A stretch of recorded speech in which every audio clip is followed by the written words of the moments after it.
বৈষ্ণব স্বাগত দুরাগত এবং উপস্থিত হরিবাসরে যে সমস্ত সাধু গুরু ব্রাহ্মণ বৈষ্ণব ক্ষত্রিয় শূদ্র সর্বজাতি নির্বিশেষে সবার শ্রী রাঙা কমল চরণে কীর্তন জগতের সর্বকনিষ্ঠ এই অধম অনাহত মন্দ অভাগা নেপাল কৃষ্ণ দাস এবং তার ক্ষুদ্র সম্প্রদায় জানায় কোটি কোটি ভক্তিপূর্ণ দণ্ডবত।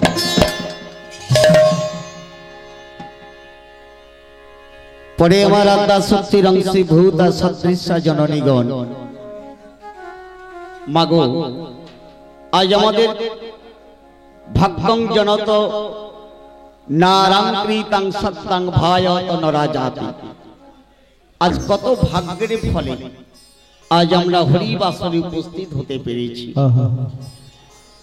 এক জনমের সুকৃতির ফল নামা কোটি কোটি জনমের সুকৃতির ফল থাকলে তবে একাগ্র চিত্তে এক মনোনিবেশে হরিবাসরে উপস্থিত হয়ে হরি নাম সংকীর্তন শ্রীমদ্ ভাগবত কথা কৃষ্ণ কথা গৌর কথা তবেই শ্রবণ করা যায়। রাধে রাধে, জয় গৌর কৃষ্ণ প্রেমানন্দে, হরি হরি হরি হরি।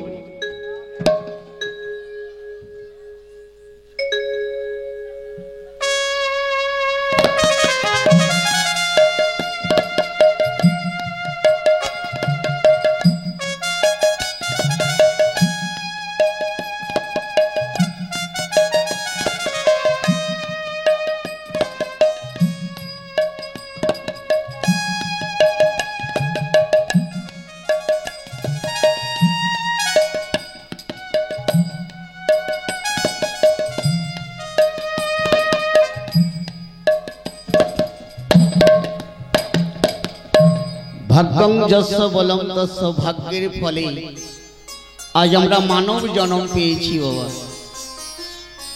এই মানব জন্মে কেউ গৌর বর্ণ খুব সুন্দর দেখতে আছে, কেউ বা কুৎসিত রং আছে, কেউ বা রাজা জমিদার ধনী বিত্তশালী প্রভাবশালী, কেউ বা নিঃস্ব রিক্ত অসহায় দরিদ্র ফকির। ঈশ্বরের কি খেলা দেখুন, একই ছাদের তলায় কেউ 10 তলা কেউ 20 তলার উপরে নিয়ন আলোর নিচে সুন্দর পাখায় সুন্দর ভাবে রসগোল্লা পান্তুয়া দানাদার কর্মা পোলাও লুচি খেয়ে যাচ্ছে। আবার সেই ছাতার তলায় কারো ঘর নেই, ফুটপাতে কাগজ কুড়িয়ে কুড়িয়ে এই রাতের প্রচন্ড মশার আঘাতে পুলিশের রুল বাড়ির আঘাতে সারা শরীরটা জর্জরিত, তবু তারা এই ছাতার তলায় বেঁচে আছে।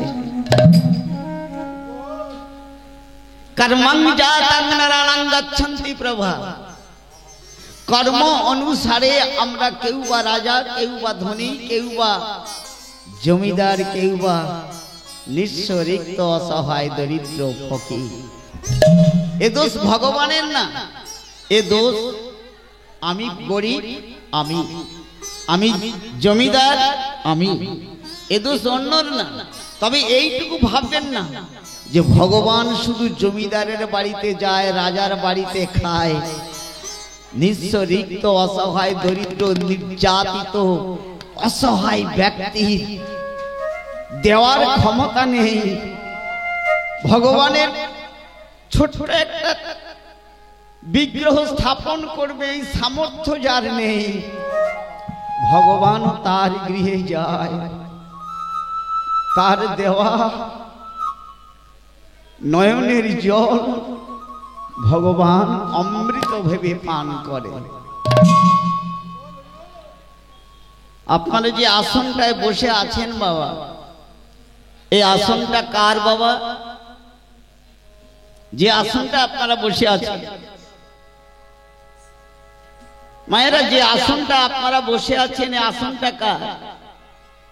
আপনারা অনেকেই বলবেন এটা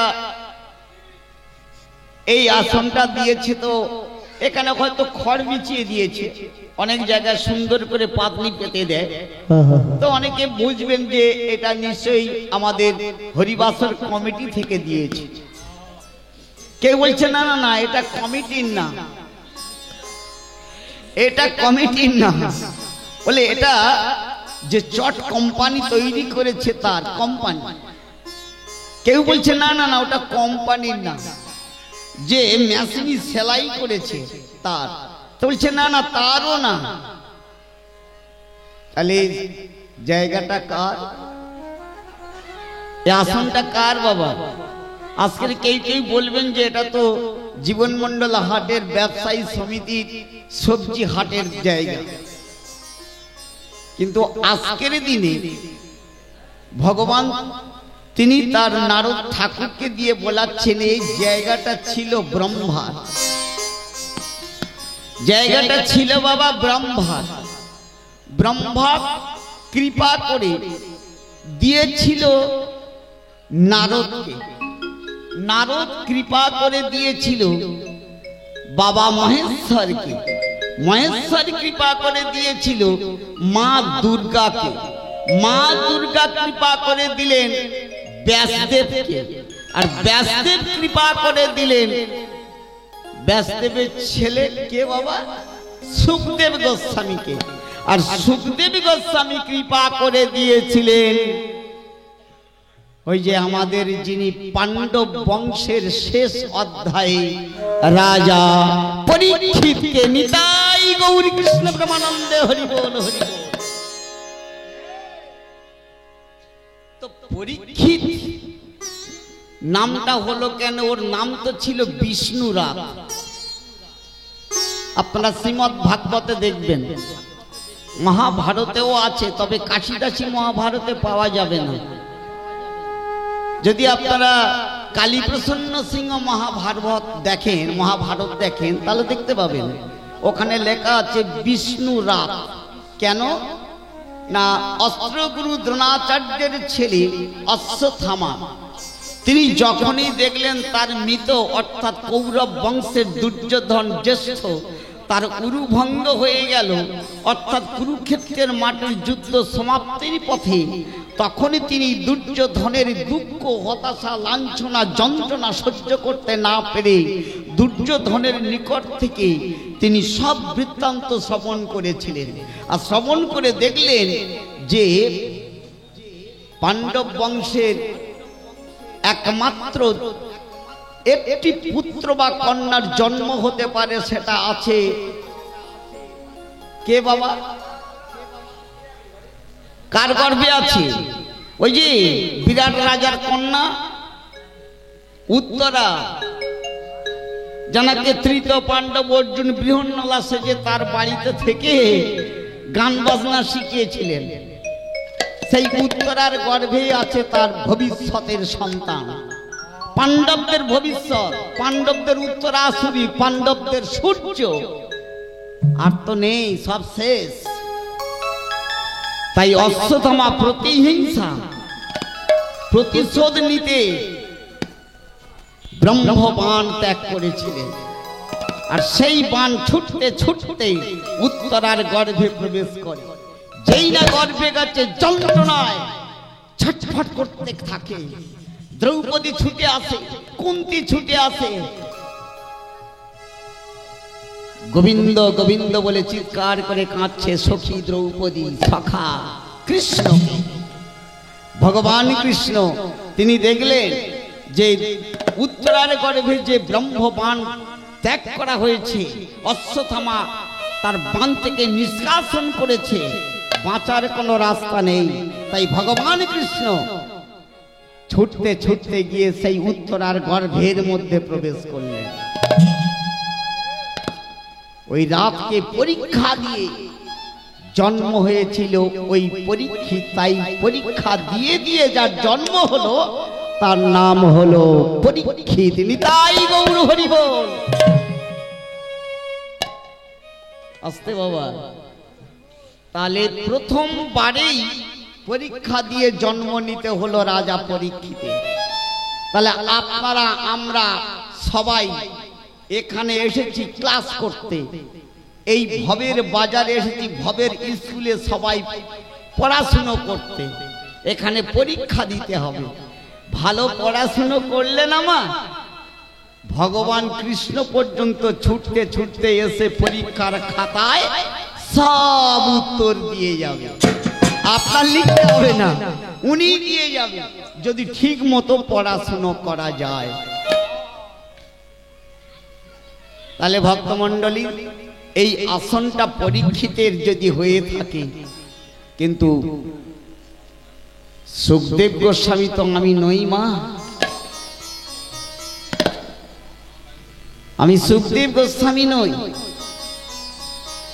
আপনাদের আশীর্বাদকে পাথেয় করে আপনাদের সামনে দাঁড়িয়েছি হরি কথা বলার জন্য নয়, আপনাদের পদরজ মাথায় নিয়ে যদি অন্তিম কাল পর্যন্ত ভগবান মধুর আরপে মধুর বৃন্দাবনের শ্রীকৃষ্ণ নাম, রাধা নাম জপ এবং ধ্যান করতে পারি। নিতাই গৌর কৃষ্ণ, হরি বল হরি বল। তাই ভক্তমণ্ডলী, ভক্তিমতী মা,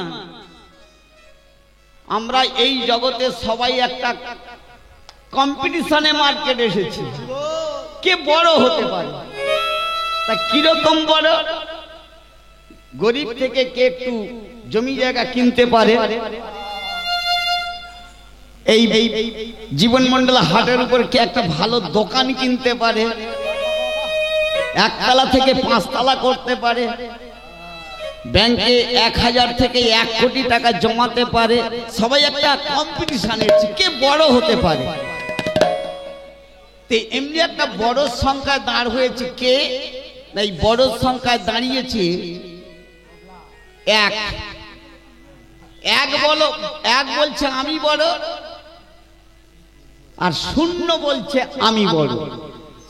চিন্তা করবেন, এক বলছে আমি বড় আর 0 বলছে আমি বড়। এক বলছে তুই কি করে বড় হস বলতো, আমি যদি না থাকি তুই বড় হতে পারিস। 0 বলছে আরে তুই তো একটা একের জায়গা থাক, আমি বড় হই কিনা দেখ। বলছে কি করে বড় হতে পারি দেখা দেখি। বলছে ঠিক আছে, তুই দাঁড়া এখানে। এক দাঁড়িয়েছে, বলছে দেখ তোর ডান দিকে আমি এই 0 দিলাম, কত হলো বাবা? 10। দেখ 10 হয়ে গেছি। আবার দেখ ডান দিকে আর একটা 0 দিলাম, কত হলো? 100। আর একটা দিলাম, কত হলো? 1000। আরো দিয়ে দিলাম 10,000, আরো দিয়ে দিলাম 1 লক্ষ, আরো দিয়ে দিলাম, দেখ লক্ষ লক্ষ কোটি কোটি হয়ে গেলাম। তুই তো এক বলছে হ্যাঁ সত্যি তো, একের জায়গা থেকে 0 0 0 বসিয়ে বসিয়ে 100 হয়ে গেল, 1000 হয়ে গেল, লক্ষ হয়ে গেল, কোটি কোটি হয়ে গেল। আচ্ছা 0 দাদা বলো, আমি তোর ওই 10টা 5টা 6টা 0-র পাশ থেকে আমি বাঁদিক দিয়ে মাইনাস হয়ে গেলাম, চলে গেলাম। তুই কে থাকলি? তোর ওই 0 খাতাটা নিয়ে ব্যাংকে গেলে টাকা দেবে না কসাই দেবে? বাজারে গিয়ে আলু লঙ্কা পটল কিনলে তোর টাকা মাল দেবে? 0। আপনারা আমরা সবাই 0, আমরা কেউ একের জায়গায় নেই। এক হলো আমাদের অনাদি আদি গোবিন্দ শ্রীকৃষ্ণ চৈতন্য, উনি আছেন বলে আমরা সবাই এসেছি। উনি নেই, আমরাও নেই। এই দেহটা এক, এর ভিতরে ভগবান কৃষ্ণ এক। এই যে মজ্জা রক্ত মাংস অস্থি চর্ম এ সব 0। যেদিন ওই 1 মাইনাস হয়ে যাবে, অর্থাৎ এই দেহটা থেকে ভগবান কৃষ্ণ নেমে যাবে, এই দেহটা আর দেহ থাকবে না। থাকবে? এর যত্ন আর কেউ করবে না। যতদিন এক গোবিন্দ থাকে তবেই যত্ন হয়, আর যেদিন গোবিন্দ চলে যায় সেদিন আর আমরা কেউ থাকি না। তাই গোবিন্দ আমার আর আপনার কথা চিন্তা করে গোলক হতে শূন্য করে এই হরিনাম এনে দিয়েছিল। তাই সবাইকে বলল, একমাত্র যদি মুক্তি পেতে চাস তাহলে গোবিন্দ ছাড়া আর কোনো রাস্তা নেই। এখানে বন্ধু বান্ধব অনেক আছে, টাকা পয়সা একটা বন্ধু, জমি জায়গা একটা বন্ধু, ঘর বাড়ি একটা বন্ধু, জামাই মেয়ে তারাও বন্ধু, কিন্তু আসল বন্ধু কে বলুন তো? এরা কেউ বিপদের সময় থাকবে কি? কেউ থাকবে না। আসল বন্ধু যদি থাকতে হয় শ্রীমদ্ ভাগবত, আসল বন্ধু যদি থাকতে হয় শ্রীমদ্ ভাগবত, যিনি মুখ নিঃসৃত বাণী লিখে দিয়েছেন তিনি ভগবান কৃষ্ণ। যদি গুরু থাকতে হয় শ্রীমদ্ ভাগবত, অন্য কেউ গুরু নেই। অর্থাৎ যার গৃহেতে শ্রীমদ্ ভাগবত থাকবে ভাববেন আমার বাড়িতে স্বয়ং ভগবান কৃষ্ণ উপস্থিত আছেন। তাই যেখানে যাবেন ওই শ্রীমদ্ ভাগবতকে প্রণাম করে যাবেন, দেখবেন আপনার দুঃখ দুর্দশা আঘাত প্রত্যাঘাত সবই কিছু ওই গোবিন্দ অর্থাৎ শ্রীমদ্ ভাগবত রক্ষা করবে। তাই আমাদেরকে লক্ষ্য করে বললেন, যদি বৈকুণ্ঠে যেতে যাস, যদি হরি নাম গাইতে চাস, তাহলে এমনি ভাবে গেয়ে যা। পূজা করতে হয় দেব দেবীর, লক্ষ্মী কালী দুর্গা সরস্বতী এদের পূজা, বাবা মাকে শ্রদ্ধা, আর ভগবান কৃষ্ণকে কেবল ভক্তি। ভক্তি আর কাউকে দেওয়া যায় না, একমাত্র ভগবান কৃষ্ণকে ছাড়া ভক্তি দেওয়ার জায়গার কোথাও নেই। তাই গোবিন্দ বললেন, কি বললেন? যদি যাবি রে বৈকুণ্ঠ ধাম, ভজন বরে বল রে কৃষ্ণ নাম। যদি যাবি রে বৈকুণ্ঠ ধাম, ভজন বরে বল রে কৃষ্ণ নাম। যদি যাবি রে বৈকুণ্ঠ ধাম, বদন ভরে বলে রে কৃষ্ণ নাম। যদি যাবি রে বৈকুণ্ঠ ধাম, বদন ভরে বল রে কৃষ্ণ নাম। যদি যাবি রে বৈকুণ্ঠ ধাম, বদন ভরে বলে রে কৃষ্ণ নাম। ও সে গোলক হতে শূন্য করে আনিল এই মহানাম। গোলক হতে শূন্য করে আনিল এ মহানাম। ওই গোলক হতে শূন্য করে আনিল এই মহানাম। গোলক হতে শূন্য করে আনিল এ মহানাম। বদন ভরে বল রে কৃষ্ণ নাম। যদি যাবি রে বৈকুণ্ঠ ধাম, বদন ভরে বল রে কৃষ্ণ নাম। যাবি যাবি রে বৈকুণ্ঠ ধাম, বদন ভরে বলে রে কৃষ্ণ নাম। ও তুই যাবি রে বৈকুণ্ঠ ধাম, বদন ভরে বলে রে কৃষ্ণ নাম। বললেন কি? যদি বৈকুণ্ঠ ধামে যেতে চাস তাহলে বদন ভরে কৃষ্ণ নাম, বদন ভরে হরি নাম বলতে বলল। এই হরি নামের কি গুণ তাই বলছে, হরি নামেরই গুণে মহাপাপী জানে। হরি নামে গুণে মহাপাপী জানে। হরি নামেরই গুণে মহাপাপী জানে। হরি নামেরই গুণে মহাপাপী জানে। এই উদ্ধারিয়া গেল তারা স্বর্গধামে। আরে উদ্ধারিয়া গেল তারা সর্বজনে। আরে উদ্ধারিয়া গেল তারা স্বর্গধামে। উদ্ধারিয়া গেল তারা সর্বধামে। কি তাহলে যারাই মধুর হরিনাম গমা গিয়েছে, এই নামের গুণে মহা পাপীজন তারা সবাই স্বর্গে চলে গেছে। একটু এর মধ্যে পার্থক্য, স্বর্গে যারা যায় তারাও তো মৃত্যু হয়ে যায়। কি আস্তে স্বর্গে যারা যায় তাদের মৃত্যু হয় তো। স্বর্গের ইন্দ্র আছে তারও মৃত্যু হয়, স্বর্গে যারা দেবদেবী আছে তাদের মৃত্যু হয়, আমাদের ধরুন কম বয়স, আমাদের পরমায়ুটা কম মা। কেমন না, সত্য যুগে মানুষের পরমায়ু ছিল 1 লক্ষ বৎসর, ত্রেতা যুগে মানুষের পরমায়ু 90 বাদ দিয়ে 10,000 বৎসর, দ্বাপর যুগে 1000 বৎসর, আর কলি যুগে দিয়েছিল 60, গাধা কুকুর শকুনি মিলে 120। তাহলে দেখুন অবস্থাটা কেমন। সত্য যুগের বয়স ছিল 17,28,000, ত্রেতা যুগের বয়স ছিল 12,96,000, দ্বাপর যুগের বয়স ছিল 8,64,000, কলি যুগের পরমায়ু 4,32,000। সত্য যুগে দিন রাত মিলে ছিল 96 ঘন্টা, ত্রেতা যুগে দিন রাত মিলে হলো 72 ঘন্টা, দ্বাপর যুগে দিন রাত মিলে হলো 24 দুগুণে 48 ঘন্টা, কলি যুগে দিন রাত মিলে হলো মাগো 12 দুগুণে 24 ঘন্টা। তাহলে পরিস্থিতি কেমন একটু হিসাব করে দেখছেন? হ্যাঁ,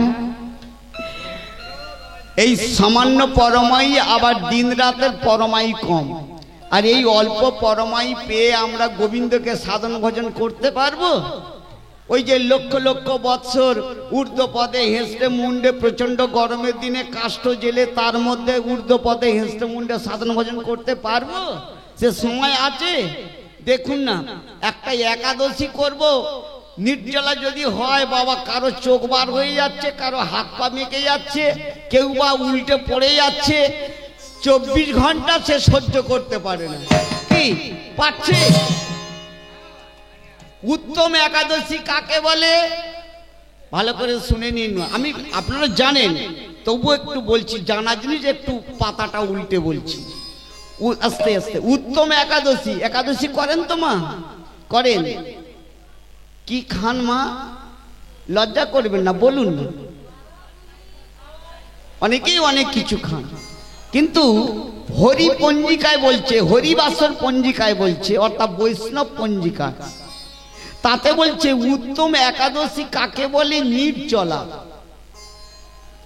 নির্জলা, কোনো কিছু পান করা যাবে না। আর ভক্ত থাকবে কেমন? একাদশীর আগের দিন বাবা নিরামিষ খেতে হবে, সর্ষের তেল চলবে না, ও তো শস্য। সর্ষের তেলে আগের দিন যে নিরামিষ খাবেন তাতে সর্ষে তেল হলুদ চলবে না। আমাদের বাজারের যে লবণ চলবে না, সৈন্দিক লবণ দরকার। এই দিয়ে নিরামিষ খেতে হবে সেদিন দিনে একবার, একাদশীর দিনে মোটে নয়, আর ওর আগের দিন দিনে একবার, একাদশীর পরের দিন দিনে একবার।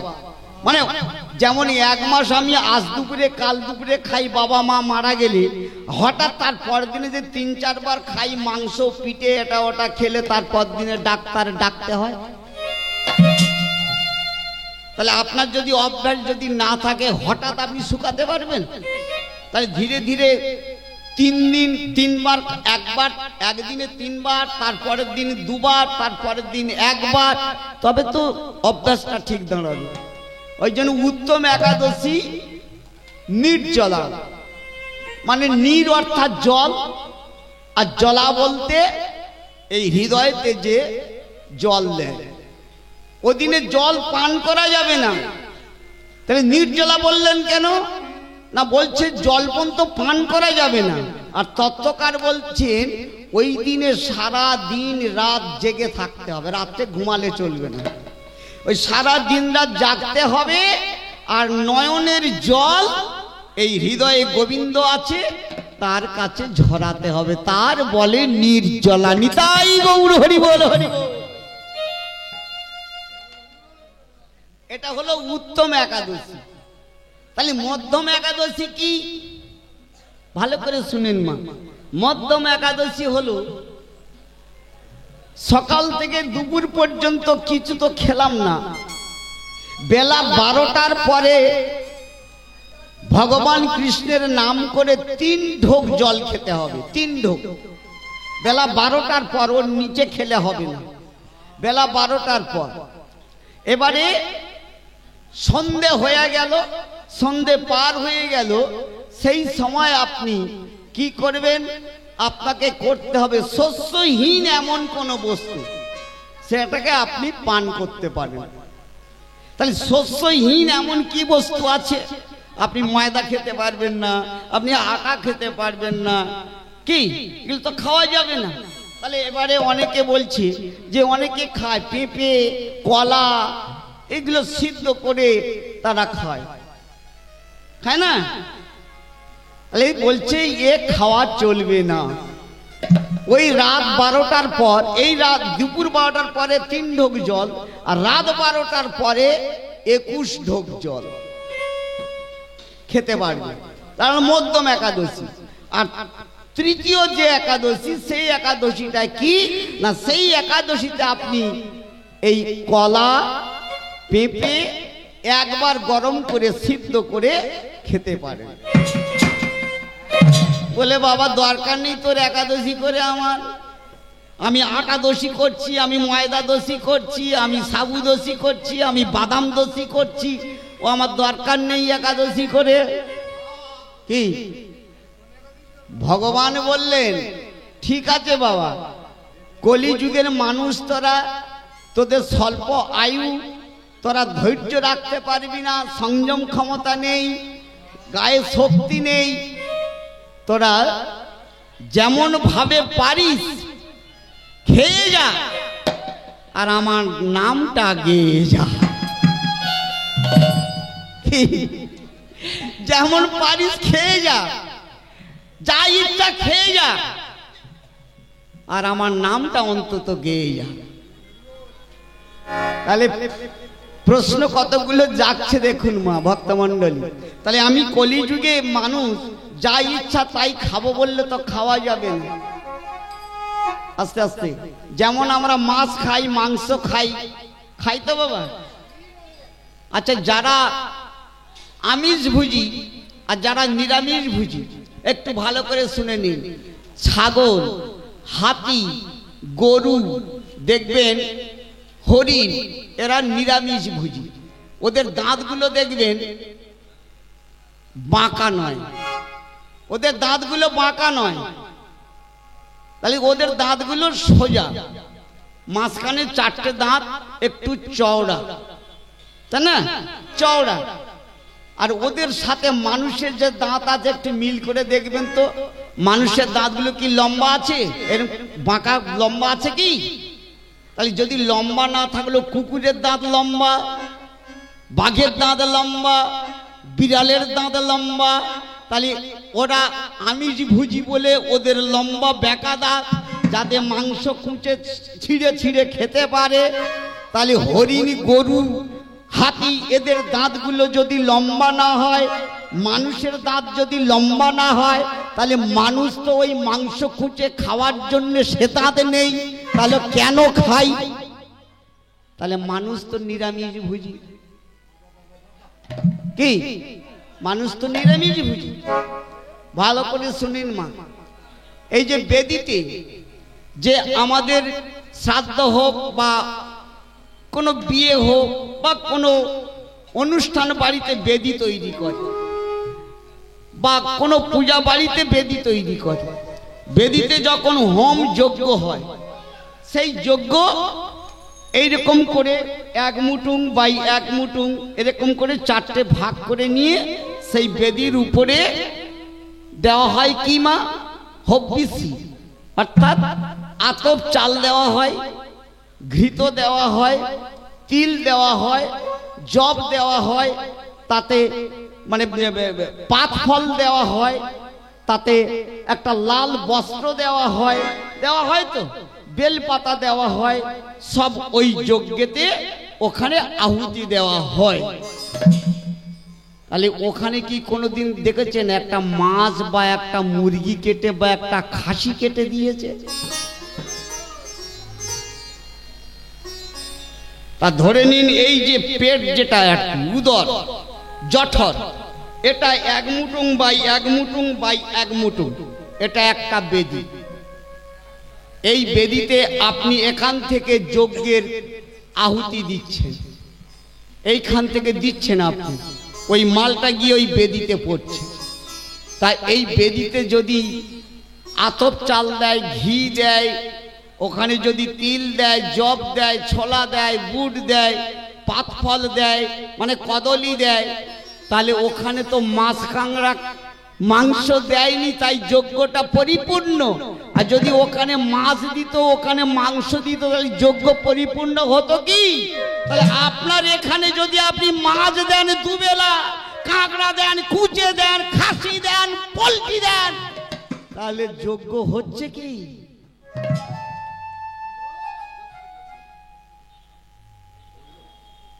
তাহলে অনাযজ্ঞ হচ্ছে। হাতির ভিতরে 3টি অগ্নাশয় আছে, 3টি। তাই যা কিছু গোটা খায় হজম হয়ে গোটা বাহির হয়ে যায়। হ্যাঁ, বেল যদি গোটা খায়, ও বেল গোটা, ওর ভেতর থেকে মাল ফিনিশ হয়ে যাবে, গোটা বেরিয়ে যাবে। মানুষের আছে একটা অগ্নাশয়, তাহলে হাতির 3টে অগ্নাশয় এত কিছু গাছের ডাল পাতা ফল মূল খেয়ে হজম করে বিশাল শক্তিশালী হতে পারে। আর মানুষ যদি মনে করে আমি হাতি হব, তাহলে এত মাছ কাঁকড়া প্রোটিন খাদ্য বলছে, রাম খাসি খাও, ভালো খাসি খাও, ভালো ছাগল খাও, ভালো মুরগি খাও, বড় বড় মাছ খাও, ভেটকি ভাঙন খাও, তাহলে ও হাতির চেয়ে তো আরো মোটা হওয়া দরকার। হাতি 21 দিন কিচ্ছু না খেয়ে বেঁচে থাকতে পারে, আপনি মানুষ কতক্ষণ থাকবেন? কি ছিল কয়েকজন শুনেছেন, ইংরেজদের আমলে শাসন ক্ষমতা যখন ছিল, তখনই কয়েকজন মানব ছিলেন, তারা মহামানব। তারা কিন্তু ওই ইংরেজদের হাতের জল, হাতের অন্ন কিছু না খেয়ে কয়েকদিন কেন, মাসের পর মাস বেঁচে ছিলেন। কি বাবা ছিলেন না? তারা যোগী ছিল, ভোগী নয়। এই যে করোনা হয়ে গেল বাবা, এই করোনার লক্ষ্য রাখুন, হসপিটালে লক্ষ লক্ষ কোটি কোটি মানুষ মারা গেছে। শুনেছেন একটা যারা বৈষ্ণব সাধুগুরু মহান্ত, যারা হরিনাম করেন, যারা গোবিন্দ সেবা করেন, এমন কোন ব্যক্তি মারা গেছেন আপনারা শুনেছেন? শুনবেন না, মরতে পারে না। যারা গোবিন্দ ভজন করে, গোবিন্দ স্বয়ং তাদের রক্ষা করে। নিতাই গৌর হরি বল, হরি বল। তাই ভক্তমণ্ডলী, আজকের আমরা সবাই ভুল করে ফেলেছি বাবা। কি ভুল করেছি? এই সংসারটাই ভুল করে ফেলেছি। কি জানেন, এইখানে যখন আসি সাইনবোর্ডটা আমরা দেখিনি। সাইনবোর্ডটা যদি দেখতাম তাহলে আমাদের এত কষ্ট, এত জ্বালা, এত দুঃখ হতো না। বলছে কিসের সাইনবোর্ড? সাইনবোর্ডটা এটাই বাবা। কি জানেন, আমার ছেলে হঠাৎ বলছে, মানে আমার গিন্নির ছেলেকে বলছে, এই যে তুমি কিছু টাকা দাও তো ছেলেকে আম কেনার জন্য। আরে আম কিনবি? এই সময় অসময় কি আম পাওয়া যায়? বলে হ্যাঁ, এই সময় পাকা আম পাওয়া যায়। বলছে যাও তো টাকা দাও। টাকা দিয়েছি, আর সেই টাকা নিয়ে ছেলে আম কিনতে গেছে। ছেলে আম কিনতে গেল, আম কিনেছে বাবা 400 টাকা করে, 800 টাকা 2 কিলো আম কিনে এনেছে। খোকা আম এনেছিস? হ্যাঁ বাবা। বালতিতে ভিজিয়ে দে, সন্ধ্যাবেলা একসাথে বসে পাশাপাশি বসে সবাই সেবা করব। বালতিতে ভিজিয়ে দিয়েছে। সন্ধ্যাবেলা সবাই হেসেলে, মানে রান্নাঘরে সবাই বসেছি, কিচেন ঘরে রাধে রাধে একসাথে বসে বসে বাবা, ছেলে, মা, ঠাকুরমা, ঠাকুরদা, নাতি নাতনি সবাই পাশাপাশি বসেছি। আম নিয়ে আয়। আম আনতে গেছে, বালতিতে খুলে দেখে যে আম নেই। আরে আম কই? আরে আমের ছাল নেই, আমের আঁটি নেই, আমের শাঁস নেই, কই আম? বলছে বাবা এটাই আম। আরে আম এটাই মানে? আরে বালতির জল তুই পরিষ্কার জলে দিয়েছিলিস ভিজিতে? বলে হ্যাঁ। বলে এটা তো এখন কাদা ঘোলা হয়ে গেছে। বলছে সেটা তো বটে, কেন এমনটা হলো? বলে কোন দোকান থেকে কিনেছিস চল তো দেখি। সেই দোকানে গেলাম, দোকানে গিয়ে বললাম, কি দাদা 400 টাকা কেজি নিয়েছেন, 2 কিলো আম 800 টাকার, আপনি কি আম দিয়েছেন? ছাল নেই, আটি নেই, শ্বাস নেই, কি দিয়েছেন? বললেন, নেপাল বাবু তোমার ছেলে লেখাপড়া জানে? হ্যাঁ, বিএ গ্রাজুয়েশন কমপ্লিট করেছে। বলছে, আমার সাইনবোর্ডটা কি দেখেছে? না, এই সাইনবোর্ডে লেখা আছে নকল ফলের দোকান। এটা নকল ফলের দোকান, অর্থাৎ এটা মাটির আম, মাটির পেঁপে, মাটির কদলি, মাটির আপেল, সব মাটির তৈরি জিনিস। তার 400 টাকা করে কেজি এর বাজারের দাম, সেই হিসাবে নিয়ে গেছে। হায় হায় হায়। তাই আমরা যখন পৃথিবীতে আসি না, মায়ের গর্ভে থেকে আসতে, এই সাইনবোর্ডটা আমরা কেউ দেখে আসিনি। এই সাইনবোর্ডে লেখা আছে এটা দুঃখলায়ম। এই সাইনবোর্ডে লেখা আছে সংসার দুঃখলায়ম, অর্থাৎ সংসারে কেউ কোনোদিন সুখ পেতে পারে না। রাজা হোক, সে কোটিপতি হোক, সে ধনী হোক, সে জমিদার হোক, সে সম্রাট হোক, এই সংসারে কেউ কোনোদিন সুখ খুঁজে পাবেন না। এটা দুঃখলায়ম। তাই এই নকল ফলের দোকানকে লক্ষ্য না করে যেমন ঠকে গেছি, তেমনি এই পৃথিবীর মধ্যে এসে, এই সংসার বাজারে ভব হাটে এসে আমরা সাইনবোর্ড না দেখে সবাই সুখ কাম খোঁজ করেছি। কোথায় সুখ পাবেন গো মা? এতে সুখ পাওয়ার নয়। তাই বলছে কি জানে, ওরে মানব জনম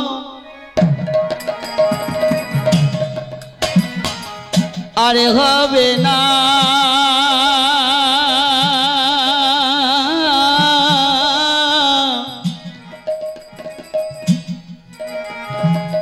হরি বলার সময় থাকবে না।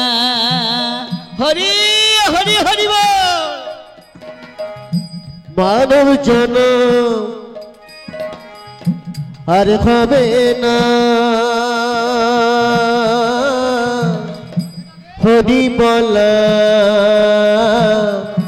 জনম পাবি না। রে মানব জনম আর হবে না,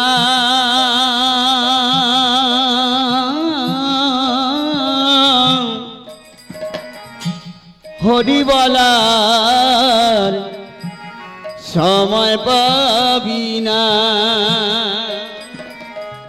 মানব জনম আর হবে না, হরি বলা জনম পাবি না। বলছে, আরে বাবা, এখন তো আমার সবাই 10 বছর, 20 বছর, 30 বছর, 40 বছর, 60 বছর, হ্যাঁ, আমি হরি বলার সময় পাবো না? এখন তো সঞ্চয়ের সময়, জমি জায়গা কিনবো, ঘর বাড়ি করবো, দোকানপাট করবো। যখন বৃদ্ধ হয়ে যাব, সেই সময় হরি নাম বলবো। কি মায়েরা, এমন তো ভাবনা চিন্তা করি গো মা। কিন্তু বলুন তো, আস্তে আস্তে সেদিন যদি আপনার মুখটা বেঁকে যায়, সেদিন যদি আপনার হাত পা অসাড় হয়ে যায়, সেদিন যদি আপনার জিহ্বাটা আর কথা বলতে না পারে, আপনি কি পারবেন সময়ে কালে হরি নাম বলতে? তাই বললেন, যদি থাকে কাজ সকালে সকালে সাজ, কাজ সেরে বসো শত্রু মেরে হাসো। আমি সকাল সকাল যদি কাজে বসি, কাজ শেষ হয়ে যাবে। আর কাজের উপরে যদি বসে বসে তামাক খাই, বিড়ি খাই, তাহলে কখন ঘড়ির কাঁটা টিক টিক টিক করে চলে যাবে, জমি পড়ে থাকবে। ওরে কলির দিকে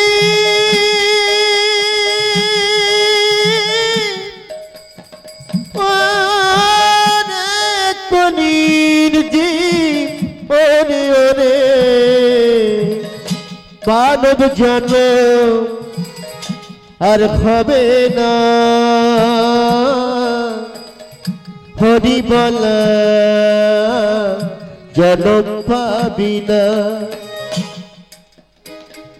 পদ্ম পাতার জল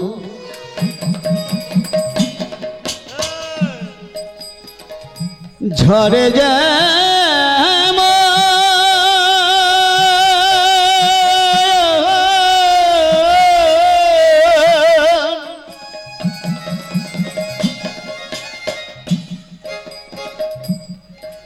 মানব দেহে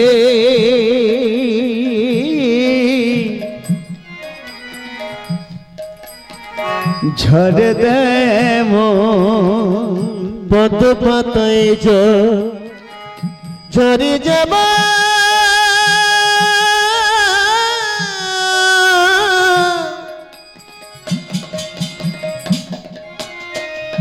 মানব দেখে জীবন তেমন।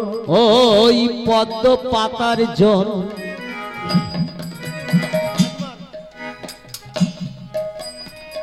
ঝরে যেমন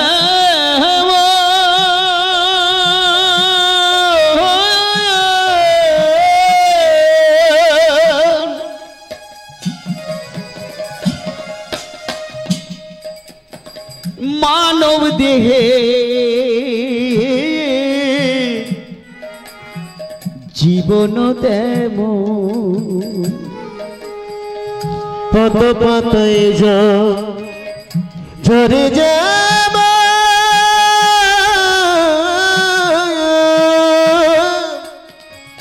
মানব দেখে জীবন তেমন।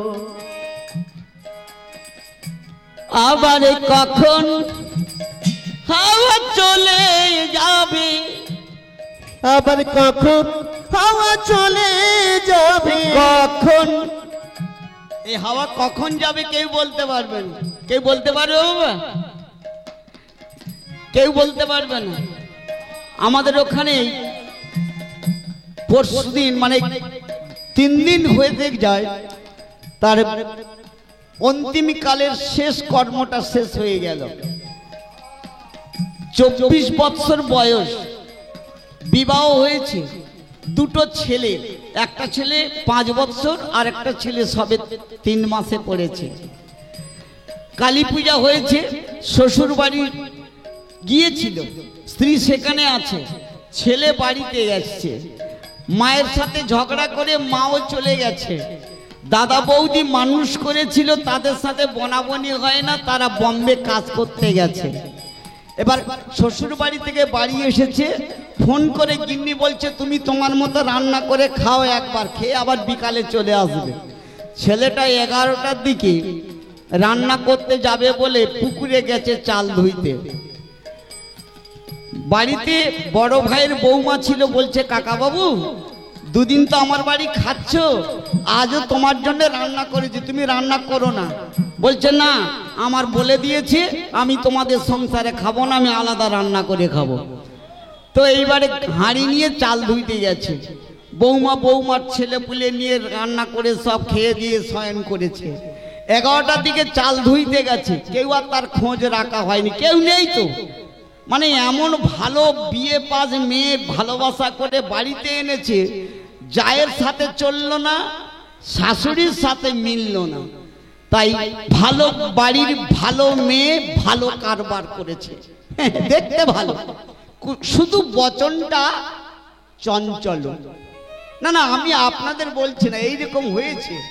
তাই সেই মেয়েটার হতে বাবা মা চলে গেল, দাদা বৌদি গেল, তিনি বাপের বাড়ি আছেন, আর ইনি 11টা চাল ধুইতে গিয়ে বাড়ি ফিরল না। 3টের দিকে বৌমা ঘাটে গেছে, ঘাটে গিয়ে দেখছি ওই ভাতের হাঁড়ির সরাটা ভাসছে, পায়ের প্লাস্টিকের জুতোটা ভাসছে। তাড়াতাড়ি করে আমরা পাশে ছিলাম, আমার পুকুরের পশ্চিম পাড়ে, সমস্ত জড়ো হয়ে গেলাম, প্রায় 150 মানুষ, সবাই চতুর্দিকে খোঁজাখুঁজি করতে লাগলাম, ধানের ভিতরে, বাগানে, চতুর্দিকে বন্ধু বান্ধব ফোন করলাম, হয়তো রাগ করে চলে যেতে পারে, কিন্তু আমাদের সন্দেহ হচ্ছে যে চলে যদি পারে তাহলে হাঁড়ি সরাটা ভাসবে কেন, জুতোটা ভাসবে কেন? দেখো জলে কি আছে, জলেতে সবাই ডুব দিয়ে দেখা হচ্ছে, কিছু পাওয়া গেল না। তোর জাল ছিল আমার বড়দার ছেলের, সেখান থেকে তোর জাল আনা হলো, তাও ইট বেঁধে দেওয়া হলো, পাওয়া গেল না। আমার এক ছোট নাতি, সে খুব চঞ্চল, সে এবারে জলে নেমে ধজি নিয়ে যে একটা বাঁশের আগালে, সেইটা নিয়ে ধজি মেরে মেরে মেরে যাচ্ছে, যেতে যেতে হঠাৎ ঠেকে গেছে। ডুব দিয়ে 2-3 জন মিলে ছেলেটাকে উপরে তুলল। দৃশ্য দেখলে ধৈর্য রাখা যায় না। এক টুকরো জল খায়নি, এক ফোঁটা সে জল খায়নি। দুটো হাত এরকম বাঁধা আছে, পা দুটো সোজা হয়ে আছে, একেবারে তপ্ত কাঞ্চনের মতো ফর্সা ছেলে। উপরে যখন তোলা হয়েছে সেই বর্ণ আর নেই। কারেন্টের রক্ত চুষে নেয়, তবু জমাট বাঁধা কালো রক্ত থাকে। কিন্তু জলে যদি কেউ পড়ে যায়, সে যদি জলের তলায় মারা যায়, তার সারা দেহটা কাটলে এক ফোঁটা রক্ত থাকে না, হিমোগ্লোবিনটা সমস্ত নষ্ট হয়ে যায়। শুধু রক্ত যে জল থাকে, জলটাই থাকে। সারা গ্রামের মানুষ ছুটতে ছুটতে এসে সেই দেহ দেখলো গো মা। কার ভুল বলবে? তাই এই দেহ থেকে যে কখন শ্বাস প্রশ্বাস চলে যাবে কেউ বলতে পারবে না। তাই যতক্ষণ আছে শ্বাস, ততক্ষণ গোবিন্দের আশে থাকবে, কারণ ওই ছাড়া আর পার করার কেউ নেই। এদিকে অনেকে বন্ধু মিলবে, অনেক টাকা আপনার ঘরে আছে, ওই টাকা পার হওয়ার সময় লাগবে না। লাগবে বাবা? আপনি যে বৈকুণ্ঠে পার হবেন, এই টাকা আপনার লাগবে না। সঞ্চিত ধন কেউ লাগবে না। তবে হ্যাঁ, টাকা পয়সা জমি জায়গায় ধনী হওয়া যায়, আসল ধনী নয়, নকল ধনী। আসল ধনী শ্রীমতী রাধা রানী, তার বাবার কিনা ছিল না, তার মা কীর্তিদা, তার বাবা বৃষভানু, কি ছিল না? সোনা দানা মণি মুক্তা হীরা জরদ প্রবল প্রস্তর অশ্ব হস্তি রাজত্ব রাজপ্রাসাদ। কিন্তু সেই রাধা রানী ভগবান কৃষ্ণের জন্য কাঙালিনী হয়ে গেল, পাগলিনী হয়ে গেল, আঁচল পেতে পেতে ভিক্ষা করতে লাগলো, সে ভিখারিনী হয়ে গেল। মানুষ তাকে কলঙ্কিনী বলল। ললিতা, বিশাখা, চম্পকলতা, অনুরাধা, তারা সবাই বলে, হ্যাঁ রে রাধে, তোর বাবার এত কিছু আছে, তোর মায়ের এত কিছু থাকতেও তুই কলঙ্কিনী নাম নিলি? আরে না চাইতে তোকে সোনার চামচ দিয়ে দেয়, আর তুই কলঙ্কিনী হলি। রাধারানী বলছে, জানি ললিতা, চাঁদে কলঙ্ক আছে, সবাই চাঁদ দেখে। গ্রামে যাদের কলঙ্কিনী বলে না, তারা কলঙ্কিনী, তারা ব্যথা পায়, তারা অপমান হয়, কিন্তু আমি দুঃখ পাই না। তোকে সবাই কলঙ্কিনী বলে, তুই দুঃখ পাস না? তুই অপমানিত হচ্ছিস না তো? বলছে না রে। কেন জানিস? আমাকে যখন কেউ কলঙ্কিনী বলে, সবাই তো কৃষ্ণ কলঙ্কিনী বলে, কৃষ্ণের জন্য আমি কলঙ্কিনী, ভগবানের যদি কলঙ্কিনী হয়, গোবিন্দের জন্য যদি কেউ কলঙ্কিনী হয়, সে কলঙ্কিনী নয় রে, সে অতি বড় ধনী, অতি বড় সুখিনী। তাই গৌর হরি বল, হরি বল। তাই ভক্তমণ্ডলী, কৃষ্ণ নামে কেউ যদি ধনী হতে চান, এই রাধা ধনী হয়েছিল কৃষ্ণ নামের ধনী, কৃষ্ণ নামের জন্য কলঙ্কিনী। ভক্তমণ্ডলী, আমাদের হিয়ার মাঝে সদা সর্বদা সে বাস করে গো। তাই রাধা রানী, ললিতা, বিশাখা, চম্পকলতা, অনুরাধা সবাইকে ডেকে নিয়েছে, নিয়ে বলছে জানিস আমি যার জন্য কলঙ্কিনী, তা বলছে সে কোথায়? বলে সে কোথায় জানিস? আমার হিয়ার মাঝে লুকিয়েছিলে, দেখতে আমি দেখতে তোমায় পাইনি কবি, পাইনি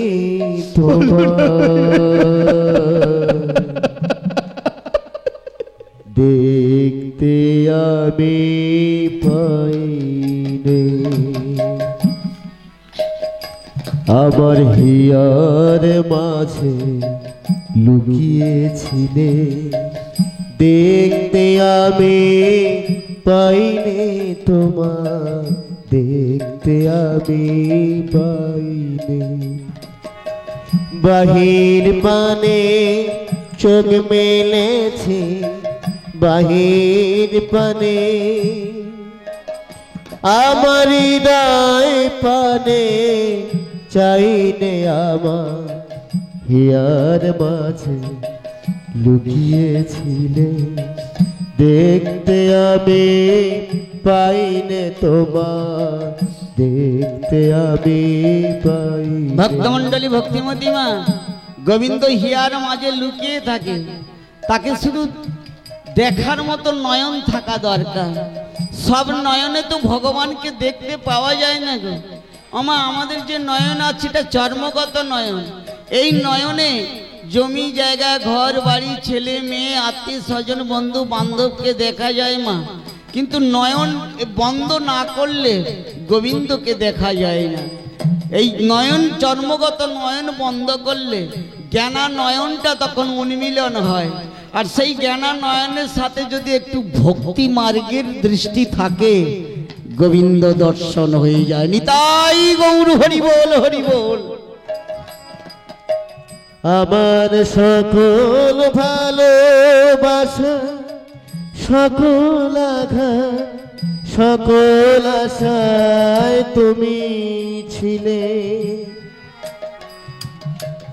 আমার সকল ভালোবাসা, সকল আঘাত, সকল আশায় তুমি ছিলে,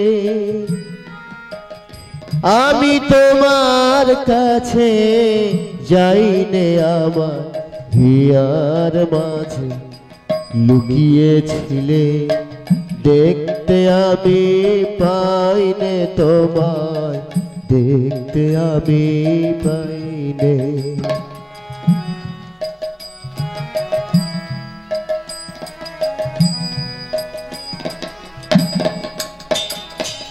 তুমি আনন্দ হয়েছিলে আমার খেলা,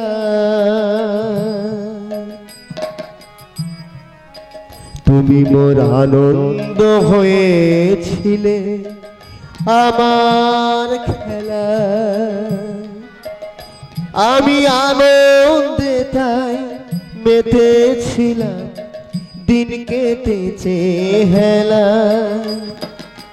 গোপন রহি গভীর প্রেমে আমার দুঃখ সুখের দিনে, গোপন রহি গভীর প্রেমে আমার দুঃখ সুখের দিনে, সুর দিয়েছ তুমি, আমি তোমার গান তো গাইলে, আমার হিয়ার মাঝে লুকিয়েছিলে, দেখতে আমি পাইনে তোমার, দেখতে আমি পাইনে, দেখতে আমি পাইনে তোমার, দেখতে আমি পাইনে। ভক্তমন্ডলী, ভক্তিমতী মা, ভগবান শ্রীকৃষ্ণ একদিন তৃতীয় পাণ্ডব অর্জুনকে বলছে, অর্জুন তুমি এক কাজ করতে পারো? বলছে কি? বলছে অনেক দিন তোমাদের গৃহে আছি, তো তুমি একবার ব্রজের থেকে একটু খবর আনতে পারো, সংবাদ আনতে পারো? ব্রজের সংবাদ কি হবে তোমার? আমরা কি তোমার কাছে মানে তোমার যা চাওয়া পাওয়া কিছুই কি দিতে পারিনি? বলছে দেখো ব্রজ আমাকে